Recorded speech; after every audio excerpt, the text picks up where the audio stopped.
Hi hello எல்லாருக்கும் வணக்கம். Welcome to rhythm of love and track fiction. ஹாய்டா, எல்லோரும் எப்படி இருக்கீங்க? நல்லா இருப்பீங்கன்னு நம்புகிறேன். நானும் ரொம்பவே ஹாப்பியாக இருக்கேன். நம்ம கேப்டன் ஜாக்சன் 1894 20th எபிசோட் தான் பார்க்க போகிறோம். 20 எபிசோட் இது வரைக்கும் நான் 2 இயர்ஸாக வீடியோ போட்டுட்ருக்கேன் rack fiction and rhythm of லவ்வில். இவ்வளோ எபிசோட் நான் சீரீஸ் கொண்டு போனதே இல்லை. ஈவன் இது அட்வென்ச்சர் ஆஃப் ஆல்ஃபா வந்து 6th எபிசோட்லேயே முடிச்சிருந்தேன், ப்ளஸ் ஜேர்னி ஆஃப் லவ்வோடு சேர்த்து. ஆனால் இவ்வளோ பெருசாக போகும் நான் நினச்சி பார்க்கல. இட்ஸ் ஓகே, இது எப்போ முடியுதோ அப்போது முடியட்டும். ஸ்டோரி உங்களுக்கு கிளியராக கிடச்சா எனக்கு அது ஒன்று போதும். இவ்வளோ தூரம் என் கூட ட்ராவல் பண்ணிட்டு வந்துட்டுருக்கவங்களுக்கு ரொம்ப ரொம்ப தேங்க்ஸ், உங்களுடைய பொறுமைக்கெல்லாம். ஓகே, நம்ம இப்போது வீடியோக்குள்ளே போகிறதுக்கு முன்னாடி போன எபிசோட் பற்றி ஒரு ஒன்லைன் மாதிரி பார்த்துட்டு போகலாம். அதுக்கு முன்னாடி ஒரு விஷயம் சொல்லிக்கிறேன். இந்த எபிசோட் வந்து கொஞ்சம் சின்னதாக இருக்கும். ஏன்னா இப்போ நான் ரெக்கார்ட் பண்ணுற டைம் வந்து 12 o'clock, கரெக்டாக 12:09 ஆகுது. நான் ஒரு 8 போலேயே சாப்பாடு சாப்பிட்டுட்டு உட்காந்து எழுத ஸ்டார்ட் பண்ணேன். வழக்கமாக 9 போல் ரெக்கார்ட் பண்ண ஆரம்பிப்பேன். அம்மாலாம் வந்து சாப்பிட்டு தூங்கிட்டாங்களா, எனக்கு நேரம் போனதே தெரியல. உட்காந்து எழுதிட்டு இருந்தது எழுதினே உட்காந்துருக்கேன். மணி போனதே எனக்கு தெரியல. பார்த்தா மணி 12. சரி, ரெக்கார்ட் பண்ணுவோம் அப்படின்ற மாதிரி நான் திரும்பி மொட்டை மாடிக்கு வந்துட்டேன். பேய் ஹனிமூன் போகிற நேரம் நான் உட்காந்து டேக்கு ஹனிமூனை பற்றி பேச போகிறேன். ஓகே ஃபைன், நம்ம வீடியோக்குள்ளே போயிடலாம். நான் அப்படி பேசிகிட்டு இருந்தால் பேசிகிட்டே இருப்பேன் தெரியுமா உங்ககிட்ட. ஓகே, நம்ம ஒன்லைன் மாதிரி பார்த்துட்டு இந்த ஸ்டோரிக்குள்ளே போயிடலாம். ஓகேடா. இப்போது போன எபிசோடில் என்ன ஆயிருக்கும், நம்ம டே ஜங்குக் ப்ளஸ் அவர் கூட இருக்கிற ஒரு சில சோல்ஜர்ஸ் அண்ட் ட்ரைனீஸ் எல்லாருமே வந்து காட்டுக்குள்ளே பதுங்கி இருந்திருப்பாங்க. அவங்க பதுங்கி இருக்கும்போதும் சென்ட்ரலில் இருக்கிறவங்க வந்து கண்டுபிடிச்சி வந்து ஒரு சின்ன வாரை வந்து ஸ்டார்ட் பண்ணி வச்சுட்டு போயிருப்பாங்க. பட் எப்படியோ நம்ம டேக்கும் ஜங்குக்கும் அந்தளவுக்கு சேதம் ஆகாமல் தப்பிச்சிருவாங்க. அந்த இடத்த விட்டு நம்ம காலி பண்ணி போகலாம், ஏன்னா திரும்பியும் வருவாங்க அப்படின்னு ஒரு தாட்டில் நம்ம ஜங்குக் கிளம்புற நேரம் அந்த இடத்துல லீ வந்து நம்ம ஜங்குக்கு கொஞ்சம் ஒரு அடைக்கலம் மாதிரி கொடுத்து அவருடைய படைபலமும் ப்ளஸ் அவங்களுக்கு தேவையான எக்யூப்மெண்ட்ஸ்லேருந்து எல்லாத்தையுமே வந்து ஒரு ஹெல்ப் பண்ணுவாங்க. அது மூலமாக இவங்க எல்லாருமே போட்ட ஒரு பிளான், பிரசிடெண்ட்டை சாவடிக்கணும் அப்படின்ற ஒரு பிளான் தான். நம்ம டே தான் வந்து ஸ்னைப்பரை வச்சு பிரசிடெண்ட்டை கொல்ல போகிறவராக வந்து ரெடியாக இருந்திருப்பார். பட் என்ன பண்ணுறது, ஒரு சில சோல்ஜர்ஸ் மூலமாக அவர் டார்கெட்டை மிஸ் பண்ணியிருப்பார். பட் இருந்தாலும் அந்த நேரத்தில் வந்து நம்ம போகிம் வந்து ஹெல்ப் பண்ணியிருப்பார். அப்பையும் அவரால் கொலை பண்ண முடியாது, ஜஸ்ட் ஷோல்டர் சைடில் மட்டும் ஷூட் பண்ணியிருப்பார். அவன் ஜஸ்ட் இன்ஜூர் தான் ஆயிருப்பான், செத்துருக்க மாட்டான். அந்த இடத்த விட்டு நம்ம டே வந்து தப்பிச்சு வர முடியாத அளவுக்கு அவருக்கு கால் வலிகள் இருந்தாலும் சடனாக தலைவலியும் ஆரம்பிக்கும். அப்போ நம்ம போகியம் வந்து அழகாக பின்னாடி முதுகில் தூக்கிட்டு நம்ம டே வந்து கூட்டிகிட்டு வருவார், காப்பாற்றிடுவார். காட்டுக்குள்ளே வந்துடுவாங்க திரும்பியும். பட் ஆனால் வெளியே சோல்ஜர்ஸ் வந்து ரோமிங்லேயே இருப்பாங்க. அப்பப்போ வந்து காட்டை நோக்கி இந்த பாம்பு அப்புறம் புல்லட்டை பறக்க விட்றது அப்படின்னு சொல்லிட்டு லூஸ் தரமாக சென்ட்ரலில் இருக்கவங்க வந்து பண்ணிகிட்ருப்பாங்க. அதுலேருந்து நம்ம டேவும் போக்கியமும் ரொம்ப கஷ்டப்பட்டு தப்பிச்சிட்டு இருந்திருப்பாங்க. பட் நம்ம டேக்கு வந்து காட்டுக்குள்ளே இருக்கும்போதே கரெக்டாக அந்த பிரசிடெண்ட்டோடைய டார்கெட் வந்து கிடச்சிரும். அவர் எங்கே சுடணுமோ தலை நெத்தி போட்டு கரெக்டாக அந்த டார்கெட் வந்து கிடச்சிரும். சுடலாம் அப்படின்னு சொல்லி எய்ம் பண்ணியிருப்பார். நான் அதோட முடிச்சிருந்தேன். ஸோ நம்ம அதுலேருந்து ஸ்டார்ட் பண்ணிடலாம். இப்போது ஸ்டார்டிங் சீனில் தான் காட்டுறாங்க நம்ம டே போக்கியம் 2 பேரும் அந்த காட்டுக்குள்ளே அப்படியே ஒரு மாதிரி பயந்து எந்த அளவுக்கு தப்பிக்க முடியுமோ அந்தளவுக்கு தப்பிச்சிட்ருக்க நம்ம டே வந்து கரெக்டாக எய்ம் பண்ணிகிட்ருக்காரு. டக்குன்னு அந்த டார்கெட் வந்து மிஸ் ஆகுது. அவ்வளோதான், நம்ம டேக்கு செம்ம கோவம் வருது. நம்ம டேவாக இவ்வளோ கோவப்படுறாரு அப்படின்ற மாதிரி நம்ம போகியம் பார்த்துட்ருப்பாரு. ஆக்சுவலி நம்ம டேக்கு வந்து எந்த அளவுக்கு கோவம் வருதுன்னா, நம்ம போகியமுடைய பாக்கெட்டில் ஒரு ரிவால்வர் இருக்கும். அந்த ரிவால்வரை எடுத்து கண்ணுக்கு தெரிகிற சோல்ஜர்ஸ் எல்லாரையுமே டே போட்டு தள்ளுறாரு. ஏன்னா அவர்கிட்ட இருக்கிற அந்த ஸ்னைப்பரில் வந்து ஒரு புல்லட் தான் இருக்கும். ஆல்ரெடி ஒன்று அங்கே ஷோல்டரில் இறக்கியாச்சு, அது இன்ஜூர் ஆகிட்டான். இந்த பக்கத்துலேருந்து ஒரு புல்லட் மிஸ் ஆகிடுச்சு, இன்னும் ஒரே ஒரு புல்லட் தான் இருக்குது. அதுவும் மிஸ் ஆச்சுன்னா பிரசிடெண்ட் தப்பிச்சிருவான், இவங்களுடைய பிளானே ஃப்ளாப் ஆகிடும். அடுத்து அவங்களுக்கு எப்போ சான்ஸ் கிடைக்குதோ வந்து போட்டு விட்டுருவாங்க. இதே பிரசிடெண்ட்டை இவங்க கொண்டுட்டாங்கன்னா அவங்களுக்கு பவர் இருக்காது. ஸோ நம்ம டேலேருந்து ஜங்குக்குலேருந்து எல்லாருமே கொஞ்சம் சேஃப் ஆவாங்க, ப்ளஸ் மக்களும் சேஃப் ஆவாங்க. ஸோ அதை யோசிச்சுட்டு நம்ம டே செம்ம கோவப்பட்டு நம்ம போகியமுடைய பாக்கெட்லேருந்து அந்த ரிவால்வர் எடுத்து பட்டுன்னு போட்டு தள்ளுறாரு. ஃபஸ்ட் டைம் நம்ம டே வந்து கோவத்தில் அவ்வளோ பேரை போட்டு தள்ளுறாங்க. இதில் ஒரு சேடஸ்ட் திங் என்னென்னா, நம்மகிட்டே இங்கேருந்து சுடும்போது அந்த சைட்லேருந்து சோல்ஜர்ஸை சுட ஆரம்பிக்கிறாங்க. தெரியாமல் ஒரு புல்லட்டு நம்ம போகியமுடைய நெஞ்சில் இறங்கிடுது. அவ்வளோதான் டே. கன்னை தூக்கி போடுறாரு. கண்ணுலேருந்து தார தாரையாக தண்ணி வருது. நம்ம போகியம் கீழே ஒரு மாதிரி நில குழஞ்சி கிடக்குறாரு. இப்போ நம்ம டே தான் போகியம் கிட்ட போயிட்டு, போகியம் போகியம் எழுந்துரு, ப்ளீஸ் ப்ளீஸ் கண்ணை தர. டே, நான் நல்லா தான் இருக்கேன். இங்கே பாரு, ஐம் ஸோ சாரி. இதுக்கப்புறம் என்னால் உன் கூட வர முடியாது. இதுக்கப்புறம் எல்லாமே நீயாக தான் பார்த்துக்கணும். நான் உனக்கு ப்ராமிஸ் பண்ணியிருந்தேன் எப்போவுமே உன் கூட இருப்பேன்ட்டு. ஆனால் அது முடியல. என்னால் அதை ஃபாலோ பண்ண முடியல. I'm so sorry. பட் இப்போ நீ இந்த இடத்த விட்டு ஓடி ஆகணும். கொஞ்சம் பின்னாடி திரும்பி பாரு, உன்னை துரத்திட்டு வராங்க. போகியம் ப்ளீஸ் இப்படிலாம் பேசாத, எழுந்துரு. நம்ம இங்கேருந்து சேர்ந்தே போகலை. என்னால் உன்னை இங்கே தனியால் விட்டு போக முடியாது. ப்ளீஸ் போகியம் எழுந்துரு. டே, புரிஞ்சுக்கோ. ஒன்று மட்டும் சொல்கிறேன், கேட்டுக்கோ. நீ எனக்கு அதை திரும்ப சொல்லணும்னாலும் பரவாயில்ல. I love you. எனக்கு ஒன்று ரொம்ப பிடிக்கும் டே.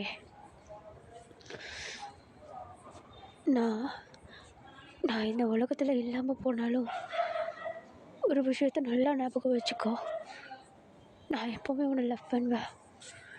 எப்போவுமே உன்னை நல்லா பார்த்துப்பேன். ஈவன் இந்த கேலக்ஸி நெக்ஸ்ட் ஜென்ரேஷனுக்கு போனாலும் ஐ லவ் யூ. எனக்கு உன்னை ரொம்ப பிடிக்கும். நீ எனக்கு திரும்ப சொல்ல வேண்டாம். ஆனால் எனக்கு உன்னை ரொம்ப பிடிக்கும்ட்டே. என்னால் உன்னை இதுக்கப்புறமேட்டு பார்த்துக்க முடியும்னு தோணலை. நீ அதான் உன்னை பார்த்துக்கணும். உன்னுடைய லைஃப்பை பாரு. உனக்காக கேப்டன் வெயிட் பண்ணுவார். ப்ளீஸ் இந்த இடத்த விட்டு போ. நீ இங்கேருந்து போய் தான் ஆகணும். ஓகே, என்ன பேசுகிற நீ? ப்ளீஸ் எழுந்துரு. என்னால் உன்னை இங்கே தனியாலாம் விட்டு போக முடியாது. கிறுக்க மாதிரி பேசாதடா. ப்ளீஸ் எழுந்துரு போகியம்.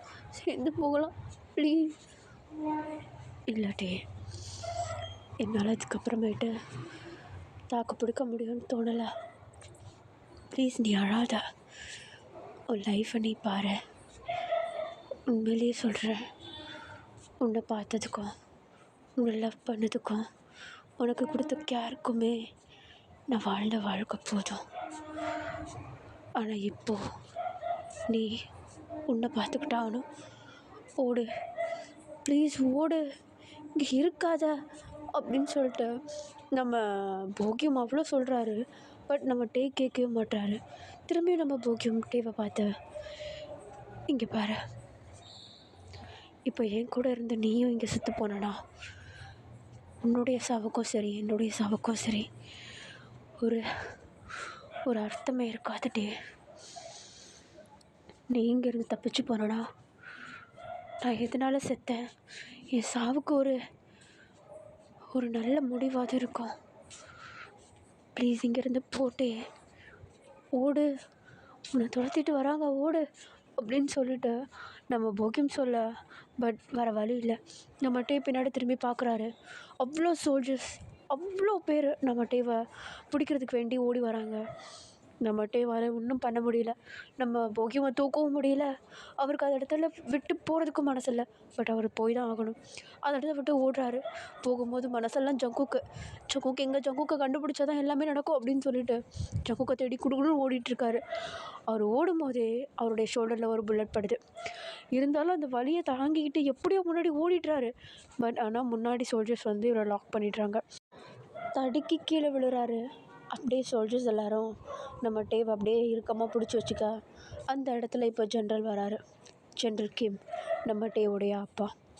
நம்ம டே அந்த சோல்ஜர்ஸ் கிட்ட கையெடுத்து கும்பிட்டு, ப்ளீஸ் என்னை விட்டுருங்க, நான் இங்கேருந்து போயிடுறேன், நான் உங்களை டிஸ்டர்ப் பண்ண மாட்டேன்னு சொல்லிட்டு அவ்வளோ கெஞ்சுறாரு. பட் அந்த சோல்ஜர்ஸ் ஜென்ரல் கிம் அங்கே வர்றதுக்காக வெயிட் பண்ணிகிட்ருக்காங்க. அவர் அங்கே வந்ததும் நம்ம டே வாய் கூசாமல், அப்பா ப்ளீஸ் தயவு செஞ்சு என்னை விட்டுருங்க, எனக்கு வலிக்குது, எனக்கு தெரியும் நான் பண்ணது எல்லாமே தப்பு தான். நீங்கள் நீங்கள் நாங்கள் நல்லா இருக்கணும் தான் எல்லாமே பண்ணீங்க.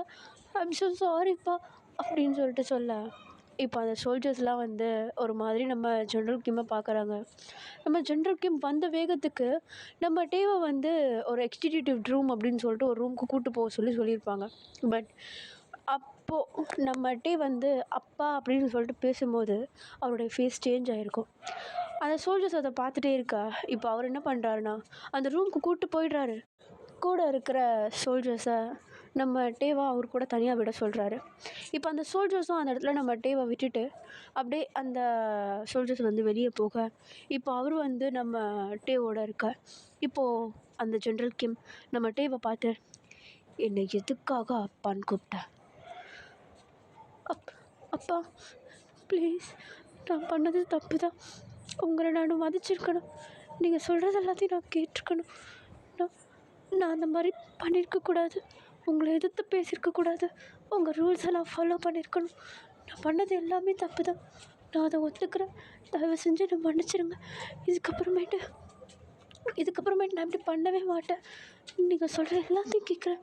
நீங்கள் என்ன சொன்னாலும் நான் அதை கேட்குறேன். எதை சொன்னாலும் நான் பண்ணுறேன். ப்ளீஸ்ப்பா என்னை மன்னிச்சிடுங்க. எதுவும் பண்ணாதீங்க ப்ளீஸ் அப்படின்னு சொல்லிட்டு நம்ம டேதா அப்படியே கீழே முட்டி போட்டு ஜென்ரல் கிம்மை பார்த்து கெஞ்சிட்ருக்க. அவருக்கு ஒரு மாதிரி சாஃப்ட் கார்னர் ஸ்டார்ட் ஆகிடுது. ஏன்னா என்னதான் எதிரியாக இருந்தாலும், என்னதான் கல் நெஞ்சுக்காரனாக இருந்தாலும், அப்பா அப்படின்ற வேர்டை நம்ம டே சொல்கிறப்போ அந்த பேரண்டிங் ஃபீல் வருதுல்ல, அது வேறு மாதிரி. இப்போ அப்படியே அந்த ஜென்ரல் கிம்மும் நம்ம டே பேசுகிறது எல்லாத்தையும் கேட்டுட்டு, சரி உண்மையிலே தப்பாக உணர்ந்துட்டான் போல் அப்படின்ற மாதிரி, சரி இங்கே வா அப்படின்னு சொல்லிட்டு ஹக் பண்ணுறதுக்கு வேண்டி நம்ம டேவை கூப்பிட்டா, நம்ம டேவும் அப்படியே அடித்து நவுத்திட்டு ஓடுறாரு அவங்க அப்பாவுடைய கைக்குள்ளே. அப்படியே டைட்டாக ஹக் பண்ணிக்கிறாரு நம்ம ஜென்ரல் கிம்மை. நம்ம டேவும் அவ்வளோ டைட்டாக ஹக் பண்ணிக்க ஜென்ரல் கிம்மும் அப்படியே இறுக்கி அணைச்சிக்கிறாரு. இப்போ அந்த ஹக்லேயே general Kim, I'm so sorry டே, நான் தப்பு பண்ணிட்டேன். உன் சைடில் உள்ளது எல்லாத்தையுமே நான் கேட்டு தெரிஞ்சிருக்கணும். தப்பு பண்ணிட்டேன். I'm so sorry. இல்லைப்பா, நானும் தப்பு பண்ணிட்டேன். நீங்கள் சொல்கிறது எல்லாத்தையும் நான் கேட்டிருந்தேன் தான் இந்தளவுக்கு பிரச்சனை எதுவுமே வந்திருக்காது. என்னை மன்னிச்சிருங்க. என்னையும் மன்னிச்சிருட்டே. நானும் தப்பு பண்ணிட்டேன்.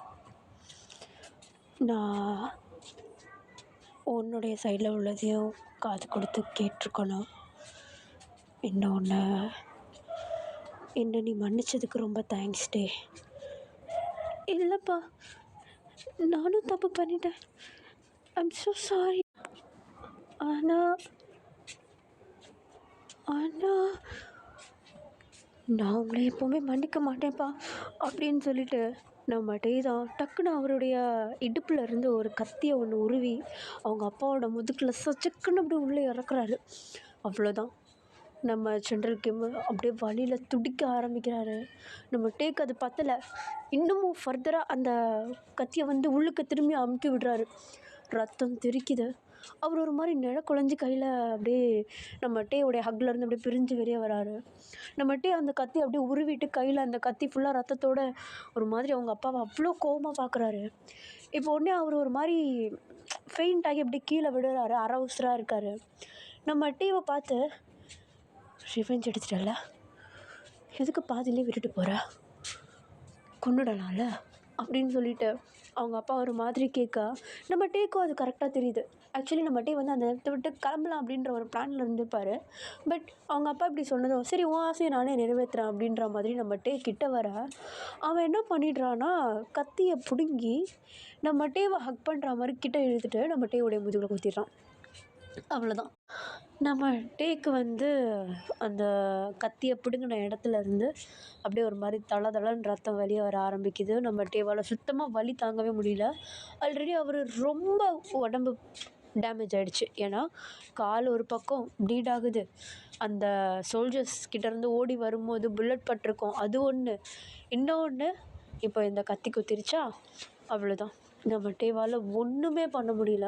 அப்படியே அந்த இடத்துல அவங்க அப்பாவோட அந்த ஹக்லேருந்து அப்படியே பிரிஞ்சு தரையில் அப்படியே கீழே உருண்டு கிடக்குறாரு. அவங்க அப்பாவும் பக்கத்தில் ஒரு மாதிரி குழந்தை தான் கிடக்குறாரு.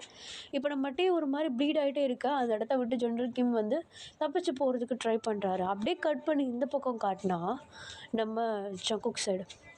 நம்ம ஜங்குக்கு அவ்வளோ பேரை வந்து ஷூட் பண்ணிவிட்டு கையாலேயும் சண்டை போட்டுட்டு அவருக்கு அவரே டிஃபென்ஸ் பண்ணிக்கிட்டு முடிஞ்ச அளவுக்கு மக்களையும் வந்து காப்பாற்றிட்டுருக்காரு. இப்போ அப்படி பண்ணிகிட்டு இருக்கும்போது அந்த இடத்துல லீ இருக்கார் இல்லையா, அவர் வந்து டக்குன்னு நம்ம ஜங்குக்கிட்ட வந்து கேப்டன் நீ இப்போ கையை யூஸ் பண்ணணுன்னு அவசியம் இல்லை, தயவு செஞ்சு கன்னை யூஸ் பண்ணு அப்படின்னு சொல்லிட்டு நம்ம ஜங்குக்கிட்ட ஒரு கன்னை கொடுக்க நம்ம ஜங்குக்கும் வந்து அப்படியே கன்னை யூஸ் பண்ணலான்னு போகிறாரு ஒரு பக்கமாக. பட் டக்குன்னு அவருக்கு ஒரு குரல் கேட்குது. பக்கத்தில் ஒரு லேடி நம்ம ஜங்குக்கை பார்த்து ஏ பொண்ணு, குழந்தை அங்கே இருக்கா அப்படின்னு சொல்லிட்டு ஒரு மாதிரி அழுதுகிட்டே கத்துறாங்க. இப்போ உடனே நம்ம ஜங்குக்கும் வந்து ஷூட் பண்ணுறத அப்படியே ஸ்டாப் பண்ணிவிட்டு எங்கே அந்த குழந்தைன்ற மாதிரி தேட பார்த்தா கூட்டத்தில் அப்படியே ஒரு மாதிரி நசுங்கிட்டுருக்கா. இப்போ நம்ம ஜங்குக் குடுகுடுன்னு அந்த பக்கமாக ஓடி அந்த குழந்தைய தூக்கி அவருடைய உடம்பு பக்கமாக அணைச்சி திரும்பி அவங்க அம்மாக்கிட்டே கொண்டு வந்து விட்டுட்டு தயவு செஞ்சு அவளை கிட்டே வச்சுக்கோங்க, பத்திரமா பார்த்துக்கோங்க, அங்கே சோல்ஜர்ஸ் இருக்காங்க, அவங்க சைடு அப்படியே அவங்கள ஃபாலோ பண்ணிட்டு போங்க, அவங்க உங்களை சேஃபான இடத்துக்கு கூப்பிட்டு போவாங்க அப்படின்னு சொல்லிட்டு நம்ம ஜங்குக் சொல்லிட்டு இந்த பக்கம் திரும்பி பட்டு பட்டு பட்டு பட்டுன்னு சுட ஆரம்பிக்கிறாரு. அவ்வளோதான், முக்கால்வாசி சோல்ஜர்ஸ் கிட்ட அங்கே அப்படியே கொஞ்சம் அப்படியே குழஞ்சி கீழே விழ ஆரம்பிக்க டக்குன்னு அவருக்கு மைண்டில் ஒரு ஸ்பார்க். நம்ம டேவோடைய ஞாபகம். டே என்ன பண்ணுறான்னு தெரியலையே, எங்கே இருக்கான்னு தெரியலையே, எந்த சைடில் ஓடினான்னு கூட தெரியலையே அப்படின்ற மாதிரி ஃபுல்லாக அப்படியே கன்ஃபியூஸ்டாக யோசிச்சுட்ருக்காரு நம்ம ஜங்குக்கு. இப்போ அப்படியே அவர்கிட்ட நம்ம ஜங்குக்கு ஆல்ரெடி நம்ம டேவை பற்றி யோசிச்சுட்ருக்க, இப்போ அந்த சைடில் ஒரு சோல்ஜர் யாரோ வந்து ஓடி வந்து சார் கிம் டே அவங்க அந்த இடத்துல ஒரு மாதிரி ப்ளீட் ஆகிட்டு ஃபெயிண்ட் ஆகியிருக்காரு, அன்கான்ஷியஸாக இருக்கார் அப்படின்ற மாதிரி தூரத்துலேருந்து ஒரு இன்ஃபர்மேஷனை கொடுக்க அவர் டக்குன்னு அடுத்து திரும்பி பார்க்குறது அந்த மேஜர் தான்.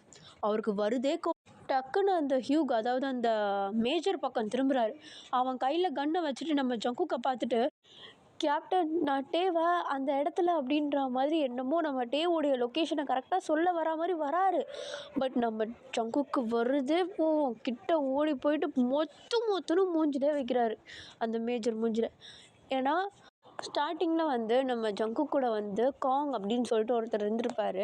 அவரையும் வந்து நம்ம சர்ஜன் மின்னோ ப்ளஸ் இவருமா இந்த மேஜர் அதாவது ஹியூகும் சேர்ந்து தான் வந்து அவரை கொன்றிருப்பாங்க அப்படின்னு சொல்லிட்டு நம்ம ஜங்குக்கு ஒரு கெஸ்ஸு. அதுக்கேற்ற மாதிரி நம்ம மின் வந்து சர்ஜன் மின் வந்து அந்த இடத்த விட்டே ஓடிருப்பார். பட் இவர் இந்த மேஜர் மட்டும் அப்படியே உள்ளே இருந்திருப்பார் இல்லையா. ஸோ நம்ம ஜங்குக்கு வர கோவத்துக்கு போயிட்டு மூஞ்சி மேலே மொத்துன்னு வச்சு நீ தானடா காரணம் அப்படின்ற மாதிரி நம்ம ஜங்குக்கு போட்டு அடின்னு அடிக்கிறாரு. அவன் பேசவே முடியல, நம்ம ஜங்குக்கு பேசவும் விடலை. இப்போ அப்படியே ஒரு மாதிரி நம்ம நாம்ஜுன் வந்து சார் அடிக்காதீங்க சார், ஒரு நிமிஷம் இருங்க சார்ன்னு சொல்லிட்டு நம்ம கேப்டனுடைய கையை பிடிக்க இப்போ உடனே அவன் படுத்துட்டு இருக்கவன் என்ன சொல்கிறான்னா, கேப்டன் நீ என்ன வேணாம் நினச்சிக்கோ, அவன் அந்த இடத்துல ப்ளீடிங் ஆகிட்டு இருந்தான்றதை மட்டும் நான் பார்த்தேன், அவனை யார் அப்படி பண்ணாங்கன்னு எனக்கு தெரியாது, ஆனால் அது நான் இல்லை நம்ப அப்படின்னு சொல்லிட்டு அவன் ஒரு மாதிரி செத்த உசுரோடு பேசிகிட்டு இருக்க நம்ம ஜங்குக்கு அவ்வளோதான் ஒரு மாதிரி ஆகிடுது. ஒரு மாதிரி கில்ட் ஃபீல் வருது, ப்ளஸ் ஆல்சோ ஒரு மாதிரி வரிங்காக ஃபீல் பண்ணுறாரு நம்ம டேவை பற்றி. அந்த இடத்த விட்டு ஓட ஸ்டார்ட் பண்ணுறாரு. அந்த மேஜர் சொன்ன லொக்கேஷனுக்கு ஓடுறாரு. அதுக்கு முன்னாடியே அந்த இடத்துல டாக்டர் போயிடுறாரு. நான் சொல்லியிருந்தேன் இல்லையா, தலைவலி வரப்போய் வந்து அந்த இடத்துல ஒரு சோல்ஜருக்கு வந்து மெடிக்கல் விஷயமாக கொஞ்சம் ப்ரொசீஜர்ஸ் தெரியும்னு சொல்லிட்டு ஒரு டாக்டர் அந்த இடத்துல இருந்திருப்பார் இல்லையா, அவர் நேராக நம்ம டே இருக்கிற இடத்துக்கு போயிருப்பார். நம்ம ஜங்குக்கும் போயிட்டு கரெக்டாக அந்த இடத்துக்குள்ளே அதாவது அந்த ஒரு எக்ஸிக்யூட்டிவ் ரூம்னு சொல்லிட்டு சொல்லியிருப்பாங்கல்ல, அந்த ரூம்குள்ளே போகலான்னு போக பட் நம்ம நாம்ஜுன் வந்து நம்ம கேப்டனை தடுத்துருவார், உள்ளே போகாதீங்க அப்படின்னு சொல்லிட்டு.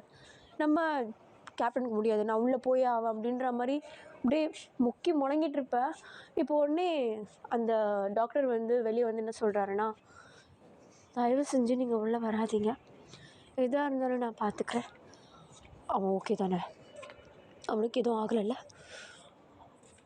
நீங்கள் இங்கேயே இருங்க, அவன் வருவான்னு நினச்சானா கண்டிப்பாக வருவான், அவனுக்கு நிறைய ப்ளட் லாஸ் ஆகிருக்கு, 50% தான் எதாக இருந்தாலும், நீ நான் கேட்குற கேள்விக்கு ஆன்சர் பண்ண மாட்டேங்கிற, ஓகே தானே அப்படின்னு சொல்லிட்டு நம்ம ஜங்குக் கேள்வி கேட்டுகிட்டே இருக்க. பட் அந்த டாக்டர் எதுவுமே சொல்ல மாட்டேங்கிறாரு. ஜஸ்ட் நம்ம ஜங்குக்கை வெளியே விட்டுட்டு நம்ம டேவை அவர் தனியாக ஹேண்டில் பண்ணலான்னு சொல்லிட்டு உள்ளே போயிடுறாரு. இப்போது நம்ம ஜங்குக் வெளியே நின்றுட்டுருக்காரு. ஒரு மாதிரி பைத்தியம் பிடிக்குது அவருக்கு. நம்ம ஜங்குக் இப்போது அப்படியே ஒரு மாதிரி கோவமும் கலந்துருக்கு. அவருடைய கோவத்தில் அந்த கோவம் கண்ணீராக மாறுது. அந்த இடத்துல இருக்க சோல்ஜர்ஸ்லாம் நம்ம ஜங்குக்கு இவ்வளோ வீக்காக பார்த்ததே இல்லை. நம்ம ஜங்குக்கும் அது சுத்தமாக பிடிக்காது. அவருடைய வீக் சைடை மற்றவங்க பார்க்குறது, டேவை தவிர்த்து அவருக்கு சுத்தமாக பிடிக்காது. எல்லா சோல்ஜர்ஸும் பார்க்குறாங்க. அப்படி தலையை பிடிச்சிக்கிட்டு அழ ஆரம்பிக்கிறாரு. அவருடைய மனசு ஃபுல்லாக, நான் சின்ன வயசுலேயே என் அப்பாவையும் இழந்துட்டேன், என் அண்ணனையும் இழந்துட்டேன்.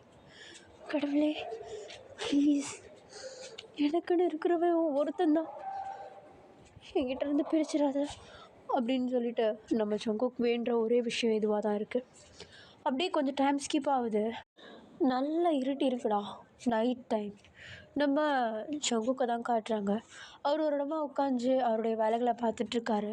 டென்ட்டுக்குள்ளே நம்ம டேக்கு வந்து ட்ரீட்மெண்ட் போயிட்டுருக்கு. இப்போ அப்படியே அவருடைய வேலைகளை பார்த்துட்ருக்கும்போது டக்குன்னு ஒரு சோல்ஜர் வந்து நம்ம ஜங்குக் கிட்ட குடுக்குன்னு ஓடி வந்து, கேப்டன், ஜென்ரல் ஒரு நியூஸ் சொன்னார். சூரியன் உதிக்கிறதுக்கு முன்னாடி நீங்கள் அங்கே போனீங்கன்னா அவங்க கேப்டனை கொன்னுடுவாங்களாம் அப்படின்னு சொல்லிட்டு அப்படியே நம்ம ஜங்குக்கிட்ட வந்து அந்த சோல்ஜர் வந்து ஒரு நியூஸ் சொல்கிறாரு. ஆக்சுவலி ஜென்ரல்னால் எந்த ஜென்ரல்னால், இப்போ நம்ம கேப்டனெல்லாம் வந்து கூப்பிட்டு கட்டி வச்சு ஒரு மாதிரி கொடுமைப்படுத்தினாங்க இல்லையா, சென்ட்ரலில் இருக்கிற ஜென்ரல் இப்போதைக்கு. ஓகே, ஸோ அவங்க வந்து நம்ம ஜங்குக்கு வந்து இப்படி ஒரு நியூஸ் கொடுக்க, அதாவது பிரசிடெண்ட்டை கொன்னா நம்ம ஜங்குக்கு வந்து ப்ளஸ் பாயிண்ட் தான். ஸோ அதனால் நம்ம ஜங்குக்கு என்ன பண்ணுறாருனா போகலாம் அப்படின்ற மாதிரி முடிவு பண்ணுறாரு. சூரியன் உதிக்கிறதுக்கு முன்னாடி அந்த ஜென்ரல் கிட்ட போனோன்னா பிரசிடெண்ட்டு தானாக செத்து போவான். அதுதான் மேட்ரு. இப்போ நம்ம ஜங்குக்கு வந்து அதை பற்றி யோசிச்சுட்டே இருக்க, இப்போ டக்குன்னு அந்த இடத்துல வந்து ஒரு சர்ஜென்ட் ஒருத்தவன் ஓடி வரான். ஓடி வந்து, கேப்டன், நம்ம அப்படி சொல்ல முடியாது, அவங்கக்கிட்ட பிரசிடெண்ட்டை கொல்கிற விஷயத்த வந்து நம்ம அவங்க கையில் கொடுக்க முடியாது, நம்ம தான் அதை பண்ணணும் அப்படின்ற மாதிரி அந்த சர்ஜன் வந்து சொல்கிறான். இப்போ இவங்க 2 பேரும் ஒரு நியூஸ் சொல்லிட்டு இருக்கு. இதை பற்றி யோசிச்சுட்டு இருக்க நம்ம ஜங்குக்கு வந்து எப்படியோ ஒரு முடிவுக்கு வந்து, ஓகே எல்லா திங்ஸையும் பேக் பண்ணுங்கள், நம்ம இப்போ போகலாம் அப்படின்ற மாதிரி சொல்ல வராரு. டக்குன்னு இன்னொரு சோல்ஜர் வந்து, கேப்டன் ஜாங், கிம் டேயாங் முடிச்சிட்டாரு அப்படின்ற மாதிரி சொல்ல, அவ்வளோதான், வேலையாச்சு மயிராச்சுன்ற மாதிரி எல்லாத்தையும் தூக்கி கடாசிட்டு நம்ம ஜங்குக் வந்து டென்ட்டுக்குள்ளே ஓடி வராரு. வந்தது வராதுமா நம்ம டேவை அப்படியே ஷோல்டரில் சைட்லலாம் அப்படியே பிடிச்சிட்டு, டே நீ ஓகே தானே, உனக்கு எங்கேயாவது வலிக்குதா, யார் இதை உனக்கு பண்ணா, என்கிட்ட சொல்ல, ஓகே ஓகே தானே, நான் இங்கே இருக்கேன், சரியாயிடும்ண்ணா அப்படின்னு சொல்லிட்டு நம்ம ஜங்குக்கு அவர் அதிகமாக கஷ்டப்படுறத நம்ம டேக்கிட்ட காட்டவும் கூடாது, ப்ளஸ் அந்த எமோஷன்ஸை கண்ட்ரோலும் பண்ண முடியல. நம்ம டேவை பார்த்ததும் கேள்விகள் மேலே கேள்வி கேட்க நம்ம டே ஒரே பதில் தான் சொல்கிறாரு. நம்ம ஜங்குக் பாய மூடிடுறாரு. ஜங்குக்கா, ஐம் ஓகே அப்படின்னு சொல்கிறாரு. அவ்வளோதான். நம்ம ஜங்குக் அதுக்கப்புறம் எதுவுமே பேசலை. ஜஸ்ட் அமைதியாகிடுறாரு. நம்ம டே இப்போ ஓகே தான், சேஃபாக இருக்கான், நம்ம கூட தான் இருக்கான், ஒன்றும் இல்லை அப்படின்ற மாதிரி கொஞ்சம் அப்படியே காம் ஆகுறாரு. இப்போ நம்ம ஜங்குக் தான் நம்ம டேக்கிட்ட இப்படி பேசிகிட்டே இருக்கா. டக்குன்னு அந்த சோல்ஜர் வந்து என்ன பண்ணுறான்னா, சார் விடியறதுக்குள்ளாட நம்ம போயே ஆகணும் அப்படின்ற மாதிரி நம்ம ஜங்குக்கிட்ட வந்து சொல்ல, நம்ம டே நம்ம ஜங்குக்கை பார்த்து, ஜங்குக் நீ போயிட்டு என்ன வேலைகள் இருக்கோ அந்த வேலையை முடிச்சுட்டு வா, ஆனால் டே கேப்டன் ப்ளீஸ் போங்க அப்படின்ட்டு நம்ம டே அப்படியே சொல்ல, இப்போ நம்ம ஜங்குக் எதுவுமே மறுத்து பேசலை, ஓகேன்ற மாதிரி எழுந்திக்கிறாரு. பட் ஆனால் எழுந்திக்கிறதுக்கு முன்னாடி நம்ம டேவுடைய லிப்ஸில் சாஃப்டாக கிஸ் பண்ணிவிட்டு அப்படியே அந்த இடத்த விட்டு கிளம்புறாரு. ஓகேடா, நான் இதை இங்கேயே முடிக்கிறேன். எனக்கு தெரியும் இந்த எபிசோட் ரொம்ப ஷார்ட்டாக இருக்குது. நான் முன்னாடியே சொல்லியிருந்த மாதிரி தான் ரொம்ப டைம் ஆகிடுச்சு. ஆக்சுவலி நான் சொல்லியிருந்தேன் இல்லையா, 12:09 நான் ஸ்டார்ட் பண்ணேன் ரெக்கார்ட் பண்ணுறதுக்கு. இப்போ டைம் வந்து கரெக்டாக 1:30. நான் இவ்வளோண்டு ரெக்கார்ட் பண்ணுறதுக்கு எவ்வளோ நேரம் ஆகிருக்கு பாருங்கள். என்னுடைய பேக்ரவுண்ட் நாய்ஸஸ் எல்லாத்தையுமே வந்து நான் அவாய்ட் பண்ணிவிட்டு கொஞ்சம் கொஞ்சமாக எடிட் பண்ணி தான் நான் வந்து ரெக்கார்ட் பண்ண வேண்டியதாக இருக்குது. அதுதான் கொஞ்சம் டைம் எடுத்துக்குது. அப்போ நான் 1 hour ரெக்கார்ட் பண்ணும்போது எவ்வளோ நேரம் எடுத்துப்பேன் பாருங்கள் ரெக்கார்ட் பண்ணுறதுக்கு. சிச்சுவேஷன் கரெக்டாக இருந்தால் அழகாக ரெக்கார்ட் பண்ணி போட்டுருவேன். ஐம் ஸோ சாரிடா, நான் உங்களையும் ரொம்ப வெயிட் பண்ண வைக்கிறேன், நானும் வந்து இது பண்ணிகிட்ருக்கேன். ஐம் ஸோ சாரி, நான் இதை வேணும்னு பண்ணலை. It's my situation. Please try to understand மீடா. Okay okay. இதுக்கப்புறமேட்டு வர எபிசோடில் வந்து நம்ம ஜங்குக் அந்த இடத்துல போனாரா, அவருக்கு என்ன ஆச்சு, எதுக்காக கூப்பிட்டாங்க, பிரசிடெண்ட் இறந்தாரா, நம்மகிட்ட ரெக்கவர் ஆகி நம்ம ஜங்குக்கிட்ட திரும்ப வந்தாரா அப்படின்றது எல்லாத்தையும் அடுத்த எபிசோடில் பார்க்கலாம். நான் அடுத்த எபிசோடை வந்து 1 hour எபிசோடாக போட ட்ரை பண்ணுறேன். அடுத்த எபிசோடு முடிக்க பார்க்குறேன். ஓகே. நான் இதை கடந்த ஒரு 3 எபிசோடாக சொல்லிகிட்ருக்கேன் முடிச்சிடலான்னு பார்த்தா அப்போ தான் உள்ள கதை கொஞ்சம் டீப்பாக போகுது. அதை நான் சொல்லலைன்னா உங்களுக்கு கண்டிப்பாக புரியாதுன்றனால நான் கொஞ்சம் எலாபரேட்டாக கொண்டு போனேன். பட் அதுவும் எபிசோட் கொண்டு போகுது. I am so sorry. உங்களை நான் ரொம்ப வெயிட் பண்ணி வச்சு போட்டுட்ருக்கேன். எனக்கு சாரி சொல்கிறத தவிர வேறு என்ன பண்ணுறதுன்னு தெரியல. எனக்கு சப்போர்ட் பண்ணுறதுக்கு ரொம்ப தேங்க்ஸ். நான் அடுத்த வீடியோவை லென்த்தாக முடிக்கிறதுக்காக ட்ரை பண்ணுறேன். ஓகேடா, நான் போக வேண்டிய நேரம் வந்துருச்சு. அடுத்த எபிசோடுக்காக வெயிட் பண்ணுங்கள். I love you all.